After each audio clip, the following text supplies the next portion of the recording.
couple minutes after 7:30. Normally we go through a quick little update on COVID.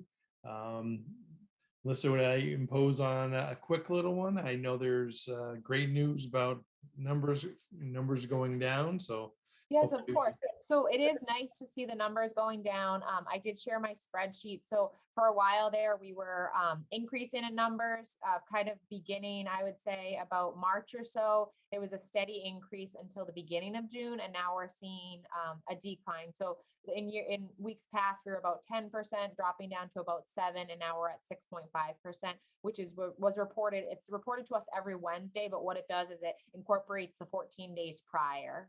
So hopefully we can stick with this trend. Great. Great. Thank you so much. Any questions for Melissa?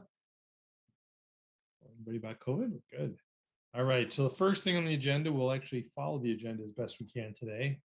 A little snafus last week or 2 weeks ago. 7:30 approval of minutes. We have everybody who was there. I think we're good.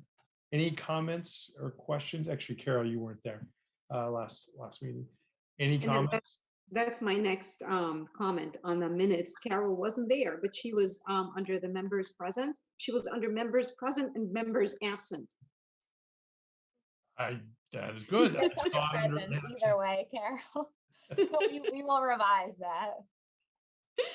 Okay, and I had a question. You know, the presentation from the Norfolk County Mosquito Control, that we don't include that description in the minutes because we didn't mention anything about her presentation. So we can definitely indulge on that a little bit more and kind of elaborate. Okay. Who was present at the meeting and what they've covered. Okay. That was great. Great presentation. So we'll just definitely want to make sure we note that. Right. All right. Great. Yeah, if we could do that, those two edits. Anything else that we found?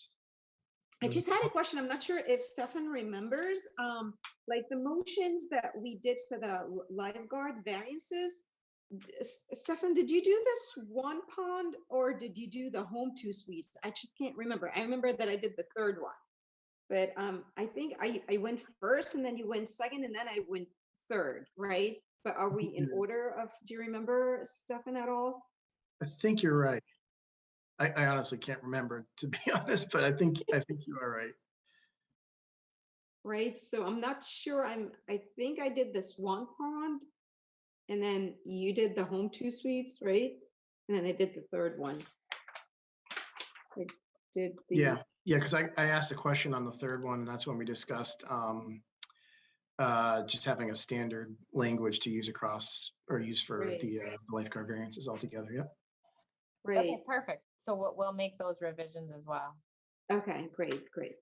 Yeah, because it looked like all 3 of them were between Stefan and Mona with making the motion. So we'll change those. Okay, great. Thank you. And I didn't see anything else. Unless someone else saw something else. I did not see anything else. Okay. Does anyone want to make a motion regarding the minutes? Okay, so I'll make a motion in regards to the minutes from the June 7th, 2022 meeting, Board of Health meeting. The Board of Health approves the minutes as amended. One second. Motion been made and seconded. Any other comments? Then we will vote on the passing of the minutes. Carol? There we go. That's a positive thumbs up. Mona? Actually, Carol, that's okay. I'm sorry, Carol, you weren't even here, so you can take your thumbs up back. Start with Mona. Aye. And Stefan. Aye. I also. So 3-0 and 1. All right. Next on our agenda, 7:35 lifeguard variance for LA Fitness. I know there was some communication that was sent out later today or earlier today. Sure. So Megan actually would like to take a turn at kind of giving a narrative on the pool, where we're at now, and then she's looking to potentially review the additional plans on the agenda today. So be easy, and ultimately I'm here, so I'll jump in at any point in time. Hi, everyone. So the LA Fitness has requested a variance to not have a lifeguard In the past, the board has granted their variance as long as they have a CPO on site at all times that the pool is open, because the desk is, you can see through the window to see the pool area. So the pool has been closed since April 4th. We went out and did an inspection. Part of those violations was that they did not have a CPO on site when we were out there. Melissa and I did go out today and we saw great improvement. You can see we sent out today, they repaired the HVAC system. So that improved a lot of the ventilation issues. They sent us as well 6 CPO certificates for their staff. And the pool testing, the chemicals were mostly in the allowable ranges. The spa needs a little bit, the combined chlorine was a little bit high. But as of, so they still need to fix the combined chlorine. But so that's kind of the status of where it's at now. It's still closed until they improve some of those issues, but. And then Melissa, I don't know if you want to pull up the past variants from last year. Yes, I will do that. So I was going over the certificates, Megan, and one of them looks like he didn't pass, right? Nathaniel O'Toole. So he hasn't gotten his certificate in the mail yet, but he did pass. Oh, he did pass? Oh, okay. Yeah. Because he said he failed on essential calculations and facility safety, which is what we're concerned mostly about. So you need a 74% overall to pass, and I believe he got a 92%. Oh, okay. From when I looked through. Yeah. But he might not have gotten the questions right in those sections of the exam. Okay. So is everyone able to see the variance from last year? Yep. So any concerns, like after you guys did the inspection, are they complying now? I mean, is there a problem with granting them the variance this year? So in the past year, we've gone out 3 times for annual inspections, and have been out of compliance for the variance twice. But they do have the certificates showing that they have more staff now that are CPO certified, but they do have a history of not being in compliance with the variance. So just so the board knows, we do have Brian Marcel, who's the regional manager on the line, as well as Alexandra Harrington, who is the manager for the Whirlpool LA Fitness. So I don't know if we want to allow them to say a few words as to what happened and then potentially the steps they're looking to move forward with. Absolutely. I think that's appropriate. Who would like to start? Ali? I can actually start. So my name is Brian Marcel. I'm actually the district manager for all of Massachusetts, including Walpole. So I was actually part of the variance application last year. And we had, I think at that point, if I remember correctly, 7 employees, including the operations manager, that were all CPO certified. We made sure we got them CPO certified. Unfortunately, with the turnover since then, that operations manager has left. And 4 of the staff that we had CPO certified have left. So after the inspection, we got the operations manager, Alexandra Harrington, CPO certified, and 4 or 5 other people on staff certified, so that we consistently have somebody that's CPO certified at all times in the club. So what that means is if we ever get to a point where, let's say someone calls out or anything like that, and we don't have that, we're fully aware of the fact that we do have to close the pool at that point. And obviously we can't operate without a CPO, but the amount of people that we have CPO certified from opening to close, including the manager that's there for most of the hours, 40 hours a week, we're pretty confident that we'll be able to ensure that we have somebody there CPO certified at all times. Okay. In regards to the repairs, we saw the invoices does that cover all their repairs, Melissa, that they were required to do? So yes, there's a few items that have not been corrected yet, smaller minor items, hanging of the clock. So there is a clock requirement to be in the spa area. So they have the clock in the spa area. Obviously, they just did a lot of renovating, so they painted all of the walls. So now it's just a matter of hanging the clock. There is a hook there. They need to just put it up there. So it's small minor items, but I think like Megan said, our main goal is to really stay on top of LA Fitness now. So then this does not become an issue again. They do have a moisture meter in the pool area, which is a new improvement. So this will trip. So if the moisture content, the humidity level in the pool area is out of compliance, it will actually sound to the front desk as well as the district manager. So that's something that hopefully will prevent this from occurring in the future. As you probably saw from the order to correct letter, there was a lot of issues with the high moisture and the water damage. So peeling paints, tiles popping off, all of those items have since been corrected. But I think the main thing is just, again, keeping up and making sure this does not become an issue again. So on our watch in the health department, we would definitely bulk up our inspections over the next, 5 or 6 months or so to make sure that we're out there on a monthly basis to assure that everything's in compliance, water testing is done properly, cleaning is done properly. Alex can probably speak a little bit more regarding the cleaning. So they have hired a cleaning company that's going out there now. They also have bulked up their custodial help. So there's actually someone that's always on an AM and the PM shift. And the cleaning company that they've brought in is actually doing like a power washing of the grout in the tile, in the restroom, the locker rooms, which that's something that we have received complaints about. There was issues with drain flies. There was issued with like mold and milled up in the tile area. So that's something that now they're working towards, but something that you want to be obviously vigilant so then you can maintain it versus having to completely correct it like they just had to do. They had the same issues in the past, right? In regards to the mold.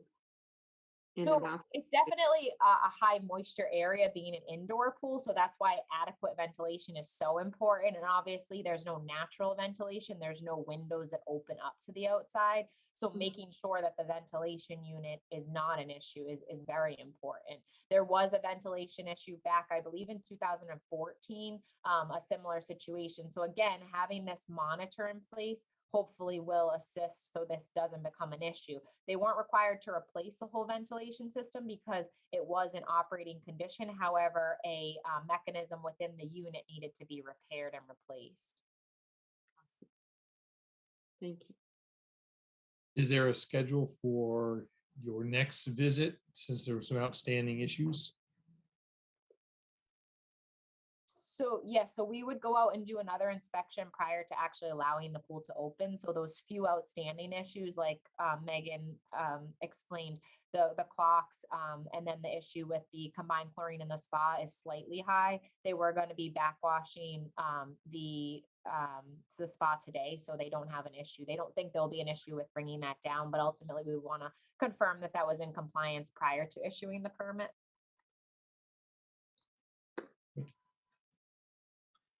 So, I have a question for, I guess, for Melissa. The letter I'm looking at right now is dated April 13th, 2022, and it lists like a number of violations. Are those current violations or are those ones that have been? So those were the violations when we went out in April, but with our reinspection, I would say all of those, Megan, you have the folder in front of you right now, but I would say all of those violations that were noted have since been corrected. It's just a matter of the chlorine. If you note, all of the chlorine combined as well as free was high, but now it's just the combined chlorine of the spa, but all of the pH, calcium hardness, everything else is in compliance. but Melissa, you said that you will need to go back and re-inspect the pool before allowing it to open, right? Correct. So there was a few items that not presented. So one was there needs to be a clock within the spa area. So they do have that clock, but we would want it to be hung up because ultimately we want it to be in a secure place so no one's taking it and removing it from the spa area, and then obviously making it so people aren't aware of their time in the spa. So do you think we should grant the variance tonight or just wait for you to go back there and just complete your inspection? So like the other variances, a variance can always be approved. However, it does note in the variance request that they must pass an opening inspection. So ultimately, we would be the entity that would be actually issuing the license. So even if they get an approved variance, it doesn't mean that they're able to operate, as of you making the motion of the approval. Okay. Is there anything on the conditions I know we had the last meeting, and I know Stefan, you had asked about certain wording and terminology. Is there anything on this that we would want to change to be more of our standard wording?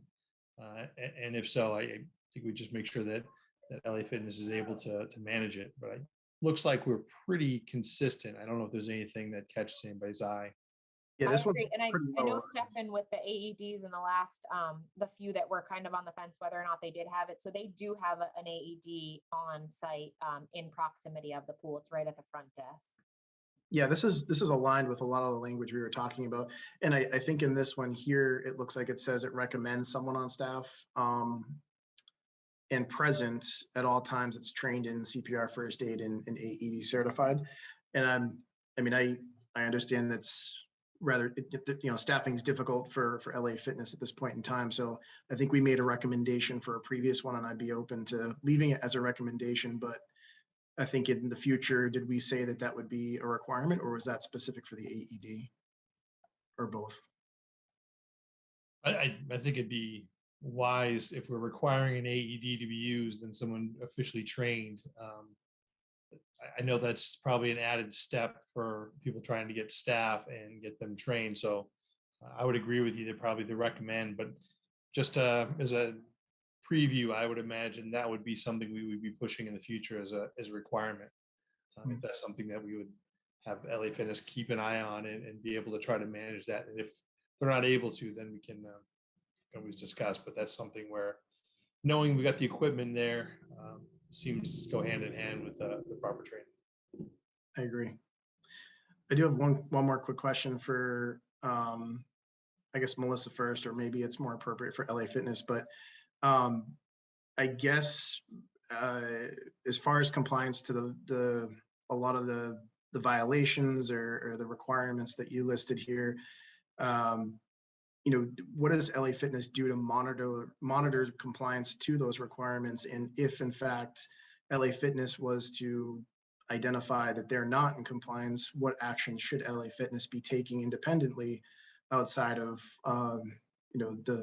the Board of Health, or as far as your regulations, Melissa, are concerned? What should they be doing? Should they be shutting down their pool until they can come into compliance, or? Yeah, so that was one of the violations. If you look at the end of the order to correct letter, it pretty much states that it would be the responsibility of the pool operator to know if they're not meeting the state pool requirements, that it would be their duty as as the operator of the pool to take it upon themselves to shut down a pool. Because ultimately, if it comes to the health department going out and shutting it down, then ultimately, we don't have to reopen it immediately. So it's more or less, it looks better if you shut it down yourself, because it shows that you're doing what you need to do. You should always reach out to the health department to make us aware of your closure of the pool and ultimately the corrective action that you need to reopen it. So, it's not abnormal for chemicals to be sometimes out of compliance, but again, it's the responsibility of the pool operator to acknowledge that and to take the right steps to make sure that the pool is always operating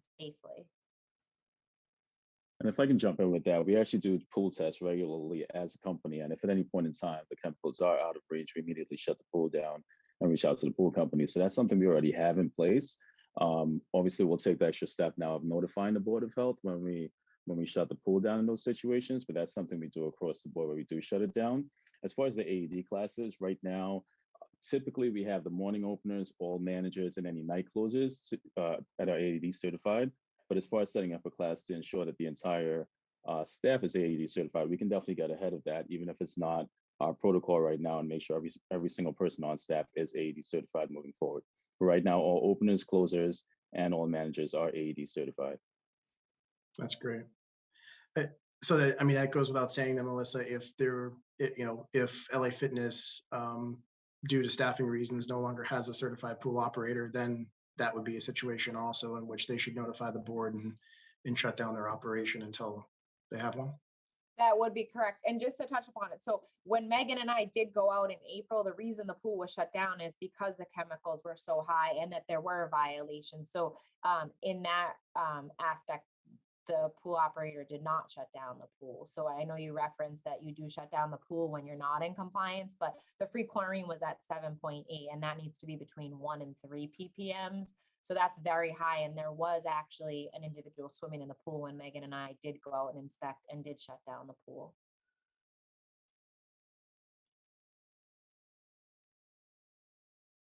Any other questions from anybody for the Board of Health or for LA Fitness? All right. Is there anybody interested in making a motion regarding the variance request? Oh, I can make a motion in regards to the LA Fitness Lifeguard variance. The Board of Health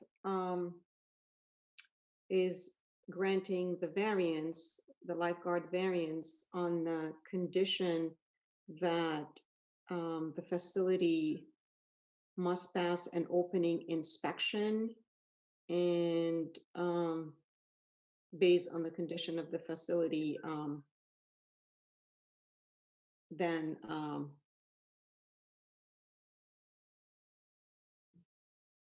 we would Mona, like. do you see my screen as well? Yes, yes. Okay. I was going to say the Board of Health would like to reiterate the variance approval from the June 21st, 2021 meeting under the same conditions, and that this variance will expire on May 31st, 2023. Do you need me to reread, or just reiterating the conditions would be enough?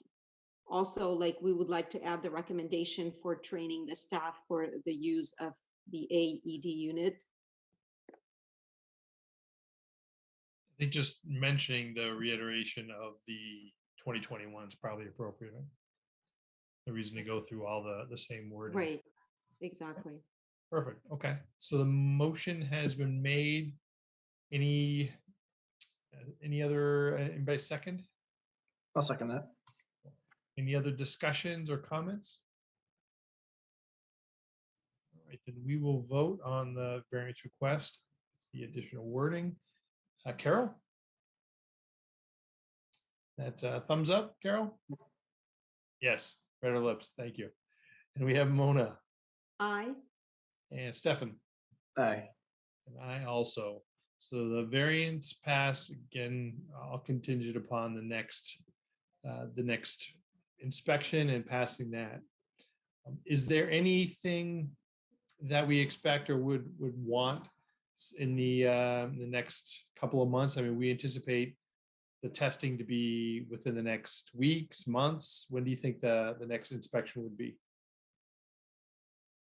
So Ally would call us when they're ready for it. So I know Megan, after our inspection, just sent out kind of a punch list of the last pending violations. So once Ally feels that it's ready, we would definitely go back out to inspect. And then ultimately we would do a non-announced inspection probably once a month over the next 6 months or so, just to assure that, you know, proper documentation is being met, and that obviously, you know, we don't get to the point where we were this past spring. Thank you. That was going to be my other question is, and what's the frequency?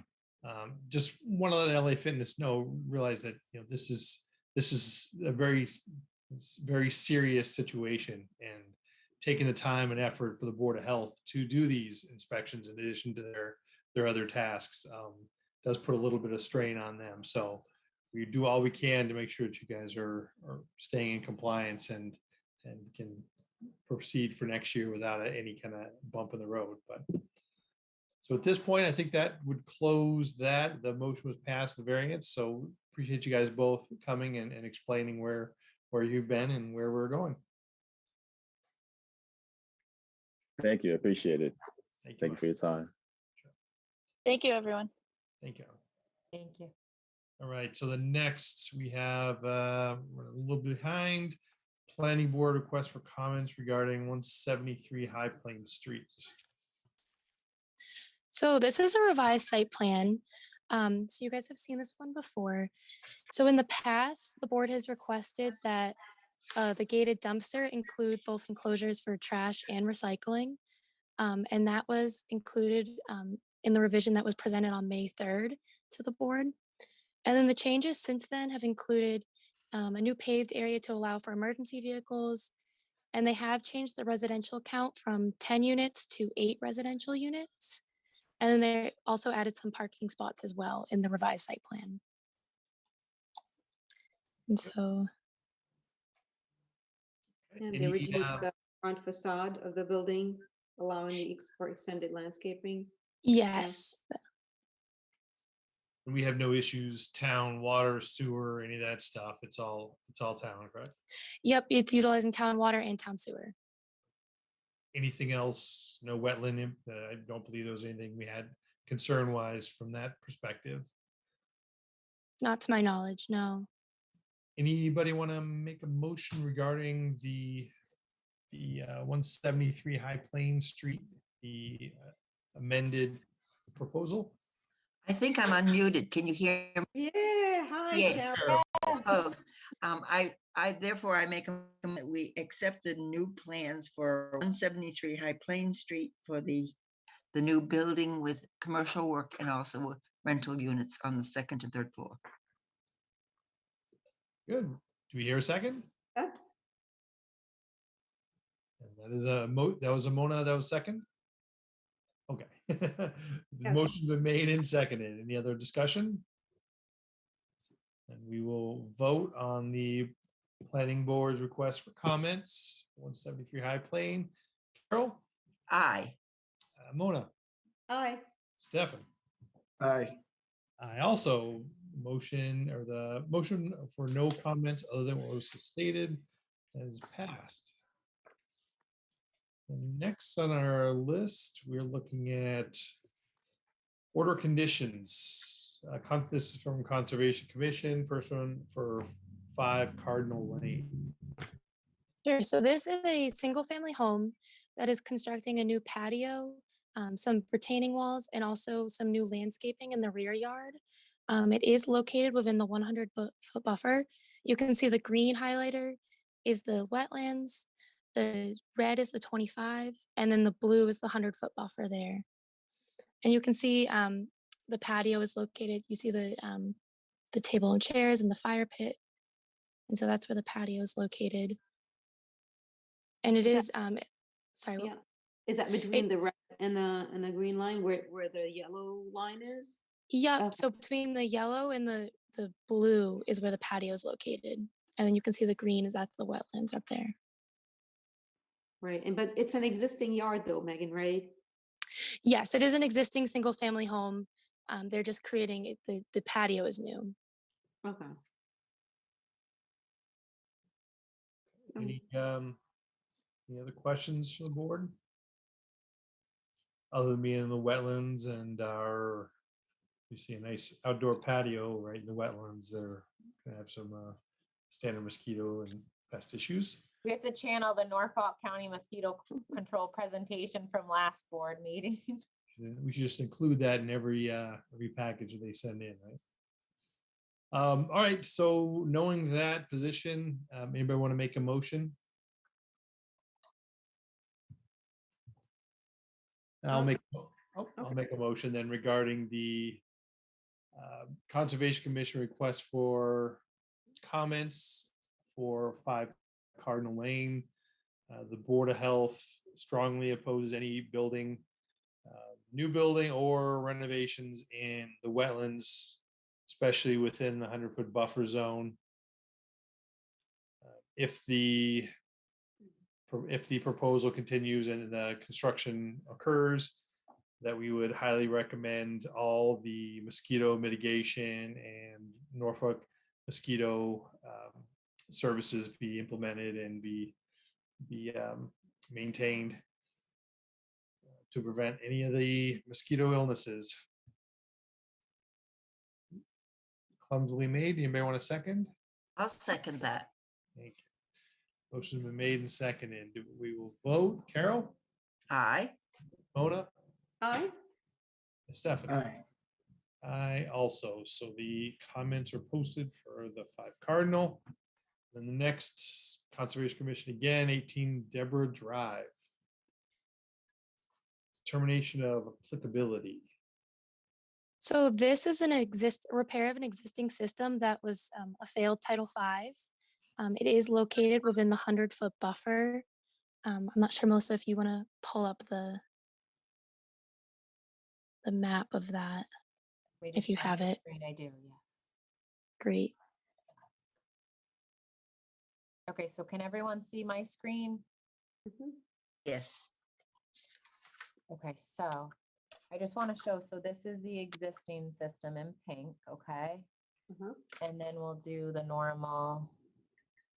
This is the do not disturb area. So this lot has wetlands, which Megan talk about pretty much all over the property.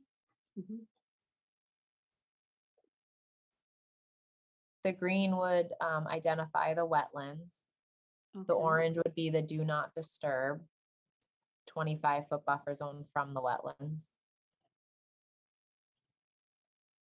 The blue would be the 100-foot buffer zone. And then the yellow would be the 50-foot buffer zone. So carry on, Megan. So as you can see, it is within the 100-foot buffer zone. However, it is a repair of a failed Title V system. And then This is who's proposing this? Was this the Mr. Blassa? So this is This for is- conservation. So John was already in front of us for this plan review where he did present on it, but now this is through conservation directly. Gotcha. Yeah, seems like that's the doing for the right reasons. So it's unfortunate they're in the wetlands, but definitely the better than the situation they're currently in. All right, anybody want to make a motion, or are there any questions or comments before we go? If anybody wants to make a motion, I'll Okay. make a motion in regards to the determination of applicability on 18 Deborah Drive. The Board of Health has no specific concerns at this time. A second. motion has been made and seconded. Other discussions? And we will vote. Carol Aye. and Mona. Aye. Stefan. Aye. I also. Motion for the repair of the failed system, 18 Deborah Drive, has been approved. The next on Conservation Commission, land disturbance permit for middle school. So this is for the construction of the new middle school. So this includes the demolition of the existing school, the construction of the new school, as well as the site facilities such as a new like storm management water system, the installation of new utilities to support the proposed building, as well as parking facilities and pedestrian walkways. There's no wetlands concerns here. However, it does, because it affects over an acre of land, it does trigger the land disturbance permits, but it's not located within a 100-foot buffer of any wetlands. So are they demolishing the current building? Like, are they going to be able to do it before the new school year starts in August? No, so this is a huge project, Mona. They're merging the Bird and the Johnson Middle School. So this actually won't go into effect until I believe it's the 2024 school year. They were just mentioning. So this is going to be a big project. Okay, so they're not starting this year. I don't know when the actual start date is, no, but it's going to be one of those where they're building on to part of the school. So like part of the school will be utilized while they're building the other portion. And then obviously they'll segue in. So then the whole building is built. And then obviously they're merging the two middle schools together. Oh, wow. It's going to be crowded. School. Any other questions about it? I know there's a lot of information about it, but knowing it's what it is, I don't know if there's much that we would have comments wise regarding it, but anybody want to make a motion or on the middle school proposal? I'll make that motion. Regarding the land disturbance permit for the proposed Bird Middle School, the Board of Health has no concerns at this time. I'll second it. The motion's been made and seconded. Any further comments? I actually have a comment before we vote. It's not going to impact the vote, but out of curiosity, when they do these kind of constructions, is there any sustainability or environmental, like solar or any of those aspects put into these? There is, so they definitely try to work to achieve that. They do a lot of green type of ideas. They work with like composting, and like we're working with a school nutrition program. So they definitely do factor that in, because this will obviously be the newest school. But I mean, when you look at the data of the schools that are currently in place, a lot of them are older. So they will put in green infrastructure. Yes.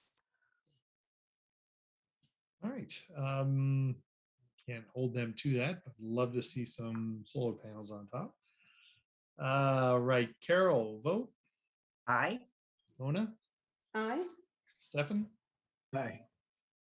I also, so no comments from the board regarding the Bird Middle School proposal.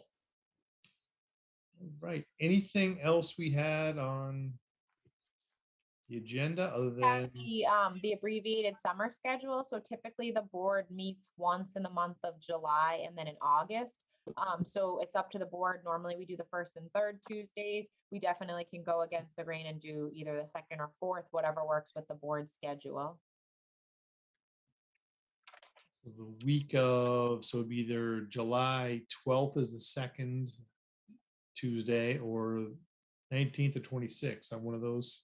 So the 5th is probably a vacation week for a lot of folks. Board, anybody have any preference or any that do not work between the 12th, the 19th and 26th? Let's go with the first one, July 12th. 12th, Well, that's good. sound good? Is it July 12th? Okay. And then let's take a look at, But that's the second week, right? But it doesn't matter because it's a summer schedule. Okay. Yeah, that would be in the middle. Yeah, that's fine. so 12th of July, and then August we have 1, 2, 3, we have 5 Tuesdays to choose from. We have the middle 16th. Sounds good. Sounds good. 16 is good. Perfect. So we have July 12th and then we have August 16th. Perfect. And then if the board would just want to make a motion like in years past, just to allow the authority to go towards the health director during the time period but that we're not meeting. Absolutely. Does that somebody want to make that motion? I'll make that motion if you want. So what did you just say? The board grants authority to the health director to take actions on behalf of the board? Correct. Perfect. I'll second that. Everybody second that. Good. Motion been made and seconded a couple of times. And then we'll also include in there, if we could just amend those 2 dates, just adding that as the references all together as one. Perfect. Great. And then on that with the amended, Carol, Aye. Mona, Aye. Stefan? Aye. I also 4-0-0. I think that comes to the end of our show tonight. Could I just ask Melissa a question? Has the holiday affected trash pick? It has not, no. So the Boston carding haulers were out on Monday. So it's a normal trash and recycling collection this week. Oh, good. Thank you. You're welcome. Any other discussions or comments or anything else? Board. Then I will make a motion to adjourn. Do we have a second? Second. Any seconds. Perfect. Then we'll vote. Carol, Aye. Mona, Aye. Stefan. Aye. I also. So 4-0-0 to close the meeting. All thank you very much and enjoy the next month, and we'll catch up on the 12th. Happy 4th, everyone. Thanks, Thank you. everybody. Take care. Thank you. Take care.